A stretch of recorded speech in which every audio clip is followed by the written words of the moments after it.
I think I like saying, if antivirus software actually worked, if it prevented, malware, there'd be no more malware. That's not the case. Malware just evolves. Antivirus technology and anti-malware technology is always playing catch up. And it's the same thing for every single defensive technology out there. So if Right. you're a consumer, I mean, you could be a farmer that does nothing on the internet, but you have digital information because everything's digitized. Your information will be compromised at some point, Right. and it probably already is. You're probably totally findable. Right. And Um, you know, I know every year it's roughly the same number every year, but every year, the reports come out and it's always like 82% of all corporations, yeah, admitted there was some data breach. And then, as we know, the non-funny joke in the cybersecurity community is, well, the other 18% just don't know it. that's right. They don't know. Yeah. Yeah. Yeah. So you Um, have to, so people, I think, so your advice is that people need to switch from thinking that, well, I'm being protected by these big corporations that have my data, to actually seeing them as the source of Part the of the risk. leak that's going to Yep. create a threat. And so that's why you need to Absolutely. take care of yourself more than ever.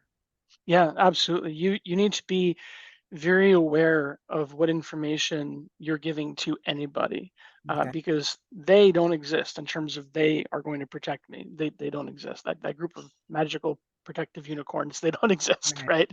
Right. Um, the compliance isn't security, and a lot of people will flaunt compliance, and so people feel safe giving them information because they comply with some standard. Hmm. It's not security. Um, yeah, so you definitely have to watch everything you do, and when you provide information to any third party, you have to assume that that information will somehow be compromised at some point.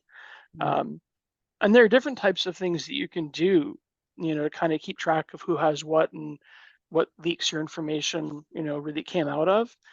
So, for example, Apple offers this pretty cool feature, Hide My Email, where it generates a unique email address, right? And it goes back to your main email address. So, if you sign up for a website, or whatever you're buying something online, use something like Hide My Email, create an address that's unique for that one application, Hmm. and then you provide your data, whatever. Well, when you see a leak come out with your data and you see that email address, you know exactly where it came from.